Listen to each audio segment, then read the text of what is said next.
PTI के लिए परेशानियां मजीद बढ़ गई। शौकत पराचा हमारे साथ मौजूद रहेगा। आसमा शराजी ने भी ज्वाइन किया, सीनियर रैंकर पर्सन। आसमा शराजी, आपसे जानना चाहेंगे, एक तो ये फैसला पहले आपने इसको कैसे देखा, दूसरी जानब कुंवर दिलशाद साहब ने कहा कि जो इलेक्शन एक्ट है उसके मुताबिक जिन्होंने जो शिक इस्तेमाल किए हैं वो शिक के मुताबिक तो ये फैसला है ही नहीं। खासतौर पर उन्होंने 209 के हवाले से जिक्र किया कि उसके मुताबिक तो ये फैसला था ही नहीं।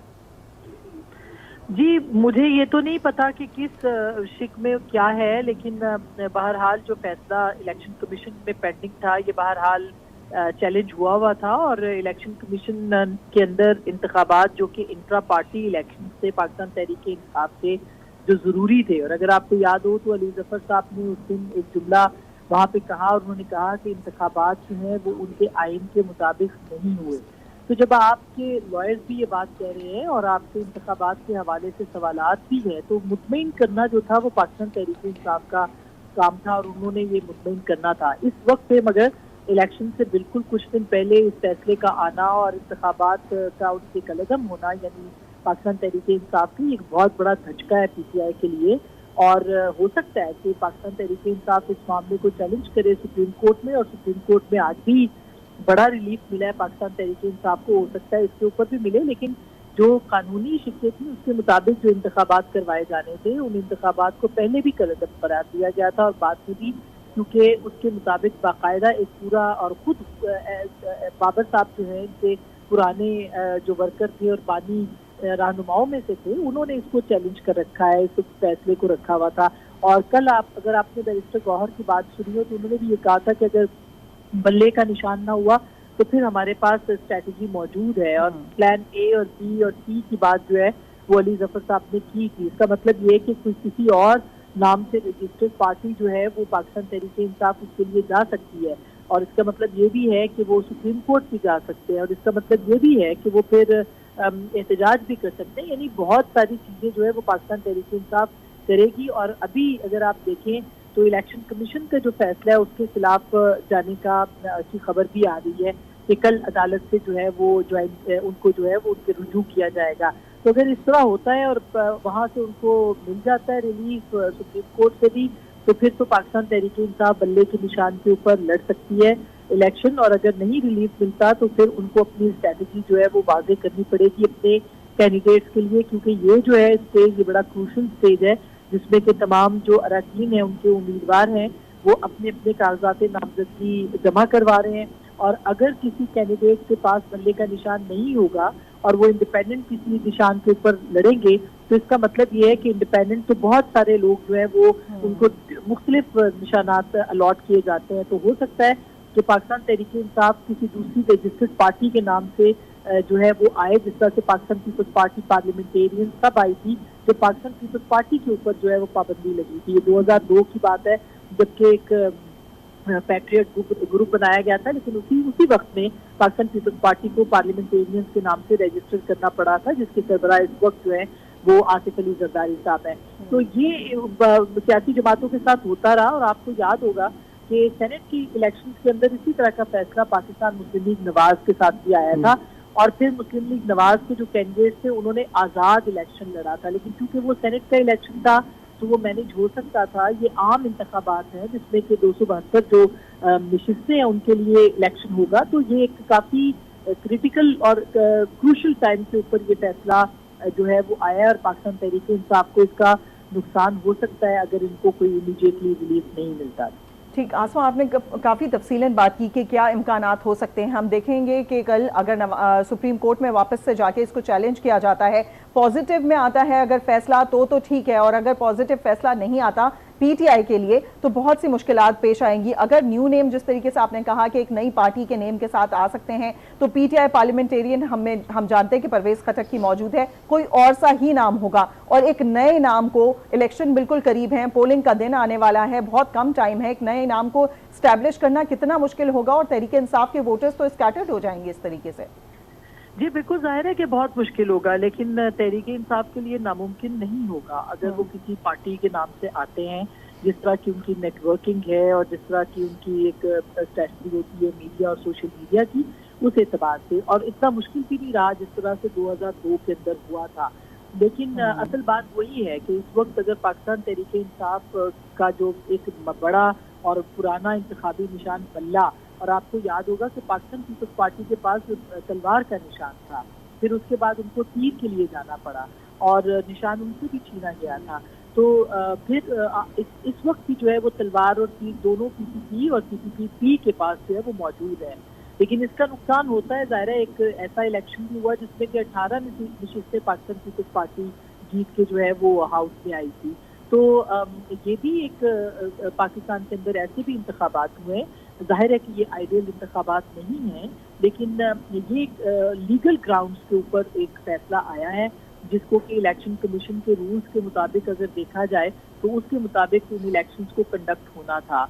और गौहर अली खान साहब बने थे अलामती तौर पे कि अलामती वो चेयरमैन बनेंगे, और फैसला इमरान खान साहब के हवाले से भी जो था कि उनका कुछ कलदम हो जाएगा तो शायद वो सजा खत्म होगी तो शायद वो भी इलेक्शन लड़ सकें। लेकिन कल आपने देखा कि तोशाखाना केस में इमरान खान साहब का जो फैसला है उनके खिलाफ वो बरकरार रहा। उनकी जो दरख्वास्त थी कि उनकी सजा को खत्म किया जाए वो भी निपटा दी गई थी या वो खत्म हो गई थी। तो अब पाकिस्तान तहरीक-ए-इंसाफ के लिए ये बहुत से चैलेंजेस है, और सबसे बड़ा चैलेंज जो हम पहले दिन से मैं इसके ऊपर मुसलसल बात करी वो तंजीमी इशू है। तंजीम मौजूद नहीं है पाकिस्तान तहरीक-ए-इंसाफ की। उनके जो कैंडिडेट्स हैं, उनके जो लीडर्स हैं, या तो वो रुपोश हैं या फरार हैं या गिरफ्तार हैं। तो ऐसी सूरत में तहरीक-ए-इंसाफ पहले ही बहुत ज़्यादा बहरान का शिकार है, और इलेक्शन जो होता है वो उसके लिए बेशक आप मकबूल हों, जिस कदर मकबूल भी हों, लेकिन आपको उसको साइंटिफिकली जो है वो लड़ना पड़ता है। ये पूरी एक साइंस होती है, आपको हर तरह से इलेक्शन जो कॉन्स्टिट्यूएंसी पॉलिटिक्स है उसको देखना पड़ता है। उसके अंदर आपके उम्मीदवार का होना, आपके उसकी सपोर्ट बेस होना, उसके सपोर्टर्स का होना, उसके लिए पोलिंग स्टेशन के ऊपर लोगों का खड़ा होना। देखिए 400 450 पोलिंग स्टेशन होता है एक कॉन्स्टिट्यूएंसी के अंदर, हर पोलिंग स्टेशन पे कम अज कम एक आदमी जो है वो चाहिए, और वो तंजीम इस वक्त तहरीक-ए-इंसाफ की मौजूद नहीं है। और ये तो बहुत बड़ी बात हो कि लोग जो है वो अपने वोटर्स को लेके आए। हाँ, तो बहुत बड़ी हो जाए चीज तो लोग खुद आ जाए, निकले और बल्ले के निशान पे वो ठप्पा लगा देते। आज वो भी मौजूद नहीं है बल्ला। तो अगर पोलिंग स्टेशन के ऊपर लोग जाएंगे, वोटर जाएंगे और आगे उनको बल्ला नजर नहीं आएगा तो फिर उसके बाद वो क्या करेंगे? तो ये एक बड़ा टेक्निकल सारा मामला है, और इलेक्शन कमीशन के अंदर भी ये मामला बहुत दिन चलता रहा। इसमें एक अनफॉर्चुनेटली इमरान खान साहब को भी इसको गलती को अपनी मानना चाहिए। उन्होंने अपने बाद किसी को भी पार्टी को सौंपा नहीं, और आखिरी वक्त तक उन्होंने इसको अवॉइड किया, और फिर आखिर में गौहर खान साहब को उन्होंने अपना जो है अपनी जगह पे चेयरमैन नॉमिनेट किया। अगर उसकी तंजीम होती, अगर उनकी तंजीम जो है वो काम कर रही होती और वो पहले से ये चीजें फाइनलाइज कर लेते इलेक्शन के हवाले से, तो इतनी दिक्कत नहीं होनी थी जितनी इस अभी समझते हैं कि पीटीआई ने और खासतौर पर साबिक चेयरमैन पीटीआई ने अपने तंजीमी इशू के ऊपर खास तवज्जो नहीं दी, या उनको ये तंजीमी इशू दिखाया ही नहीं गया, जिसकी वजह से ये फैसला उनके खिलाफ आज देखा जा रहा है। आप क्या समझती हैं कि इस फैसले से निकलने के लिए पीटीआई को क्या बेहतर कर सकते हैं वो अपने लिए? खासतौर पर तंजीमी इशू तो अपनी जगह खड़ा है, अब यकीनी तौर पर 2 रोज़ हैं तौसी के खली, और फिर नॉमिनेशन पेपर है, उसमें भी खासतौर पे ये लिखना पड़ता है कौन सा निशान है, आज़ाद उम्मीदवार के तौर पे आते हैं, तो फिर इनका अपना मंशूर क्या होगा? अपनी पार्टी किस तरफ जाएगी फिर इनकी पार्टी? देखिए, मेरा ख्याल है इमीडिएटली तो पाकिस्तान तहरीक-ए-इंसाफ कोर्ट की तरफ जाएगी, और पेशावर हाई कोर्ट में आप देखें कि मुख्तलिफ फैसले जो हाल ही में हुए हैं उसमें काफ़ी रिलीफ मिले हैं पाकिस्तान तहरीक-ए-इंसाफ को, और वो सुप्रीम कोर्ट भी जा सकते हैं, जो कि उस दिन बैरिस्टर गौहर ने ऐलान भी किया था। तो ये ऑप्शन तो उनके पास मौजूद है, और हो सकता है कि उनको बहुत तेज तरीन इंसाफ भी इस मामले के ऊपर मिल जाए। दूसरी बात ये कि इमीडिएटली उनको फिर दूसरी पार्टी के नाम से जो है वो जाना पड़ेगा, यानी पाकिस्तान तहरीक-ए-इंसाफ को अपना नाम किसी और तरीके से रजिस्टर करना पड़ेगा, जैसे पाकिस्तान पीपल्स पार्टी ने किया था। और परवेज खट्टर साहब ऑलरेडी पाकिस्तान तहरीक-ए-इंसाफ पार्लियामेंटेरियंस अपने नाम से रजिस्टर करवा चुके हैं, जिस तरह से अभी सादिया बता रही थी। तो मेरा ख्याल है कि ये एक काफ़ी बड़ा चैलेंज होगा। इमीडिएटली इसके ऊपर फैसले पाकिस्तान तहरीक-ए-इंसाफ को लेने पड़ेंगे। कल अब देखना ये भी है कि शाह महमूद कुरैशी साहब जो कि वाइस चेयरमैन हैं वो बाहर अगर आते हैं, और अगर खुदा न खास्ता किसी और जैसे माजी में होता रहा है किसी और मुकदमे में गिरफ्तार नहीं हो जाते, तो फिर देखना होगा कि वो पार्टी को किस तरह से, वो काफ़ी तजुर्बाकार शख्सियत है, वो कैसे आगे लेके जाते हैं। ये लॉयर्स का जो है वो ठीक है बहुत कैपेबल है, बैरिस्टर गौहर भी बहुत बड़ा नाम है, लेकिन उसके बावजूद ये लॉयर्स का काम नहीं होता। लॉयर्स जो है वो पार्टी को सही तरीके से नहीं चला सकते। एक पूरी तंजीम का होना और सीनियर लीडरशिप का होना जरूरी होता है। तो अब ये सारे ऑप्शंस हैं इनके पास कि वो जाएं सुप्रीम कोर्ट जाएं, या वो किसी हाई कोर्ट में जाएं, या वो इस्लामाबाद हाई कोर्ट में जाएं, किसी भी जगह पे वो जाके चैलेंज भी कर सकते हैं और अपनी एक नई पार्टी, या फिर वो इंडिपेंडेंट के तौर पे इलेक्शंस उनकी पार्टी के लोग लड़ सकते हैं। आसमा शराजी, आपने अपने पॉइंट ऑफ व्यू से हमें आगाह किया। शौकत पराचा की तरफ चलते हैं। शौकत पराचा साहब, अभी जिस तरह से आसमा ने भी इस पॉइंट के ऊपर अपने अपने अपने खास तौर पे जो तज़किये के हवाले से उन्होंने बात की है कि जो तंजीमी इशूज़ हैं उनको खास तौर पे देखा नहीं गया, या हो सकता है शायद साबिक चेयरमैन पीटीआई को ये तंजीमी इशू दिखाया ही नहीं गया, जिसकी वजह से ये आज तमाम सूरत हाल पीटीआई को देखनी पड़ रही है। आप कैसे देखते हैं इसको? जी शौकत पराचा।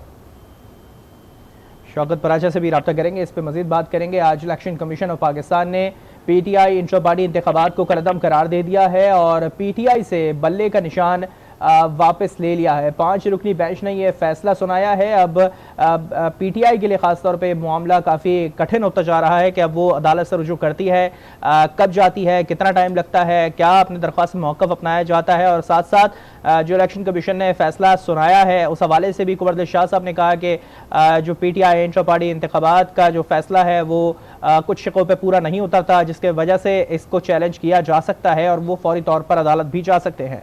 अभी जो फैसला सामने आया है उसके मुताबिक पीटीआई इंट्रा पार्टी इंतखाबात कलअदम करार दे दिए गए हैं। पीटीआई से बल्ले का निशान भी वापस ले लिया गया है और बैरिस्टर गौहर अली खान भी पार्टी के चेयरमैन अब नहीं रहे हैं। इलेक्शन कमीशन ने पीटीआई इंट्रा पार्टी इंतखाबात केस का फैसला सुना दिया है। चीफ इलेक्शन कमिश्नर की सरबराही में 5 रुकनी बेंच ने यह फैसला सुनाया। पीटीआई इंट्रा पार्टी इंतखाबात कराने में नाकाम रही है। तारिक चौधरी हमारे साथ मौजूद। तारिक चौधरी साहब, बताइएगा अब क्या तफसीलात सामने आ रही हैं? इलेक्शन कमीशन ने फैसला तो सुना दिया है, मंदरजात सामने आ सके उनके फैसले के? जी तारिक चौधरी। तारिक साहब से भी रब्ता करने की कोशिश करेंगे। नाज़रीन को बता रहे हैं पीटीआई इंट्रा पार्टी इंतखाबात कलअदम करार दे दिए गए हैं और पीटीआई से बल्ले का निशान वापस ले लिया गया है और अब barrister Gohar Ali Khan party chairman भी नहीं रहे हैं। अगर मजीद देखा जाए तो ये ऑप्शन इस वक्त पीटीआई के पास मौजूद है कि वो कल हाईकोर्ट से रब्ता करे और फिर उसके बाद इन दोनों फैसलों को, यानी कि निशान के हवाले से भी और इंट्रा पार्टी के हवाले से भी जो फैसला आया है इसको चैलेंज करे, क्योंकि 2 दिन के बाद फैसला आ जाएगा। लिहाजा मुमकिनात में है कि उनके हक में फैसला हो जाए और सुप्रीम कोर्ट एक दफा फिर से उनको पार्टी का नाम और निशान एक दफा फिर वापस दे दें।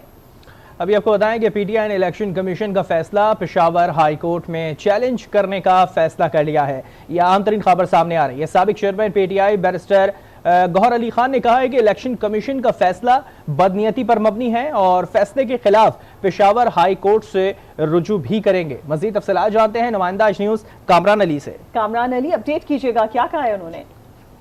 जी बिल्कुल, इलेक्शन कमीशन की जानिब से इंट्रा पार्टी इंतखाबात से मुतल्लिक़ बल्ला बतौर इंतखाबी निशान वापस लेने के बाद बैरिस्टर गौहर जो साबिक चेयरमैन पीटीआई उनसे हमारी बात हुई, उन्होंने ये तस्दीक की है कि इलेक्शन कमीशन के फैसले के खिलाफ वो पेशावर हाई कोर्ट से रुजू करेंगे और जैसे ही इलेक्शन कमीशन की जानिब से तफसीली फैसला ऑर्डर मिलता है तो वो कल ही पेशावर हाई कोर्ट जाकर वो जो है वो दरख्वास्त दायर कर देंगे, क्योंकि उन्होंने पहले से दरख्वास्त जो है वो तैयार कर ली है और वो पेशावर हाई कोर्ट से यही इस्तदा करेंगे कि इलेक्शन कमीशन का जो फैसला है वो बदनीयती पर मबनी है, इसलिए इस फैसले को मुअत्तल किया जाए और पीटीआई को बल्ला बतौर इंतखाबी निशान जो है वो अलाट किया जाए। तो कामरान अली, कुछ पता चल सका है? माहिरीन क्या बता रहे हैं? क्या 2 दिन के अंदर फैसला आ जाएगा इसका, अगर वो चैलेंज करते हैं कल?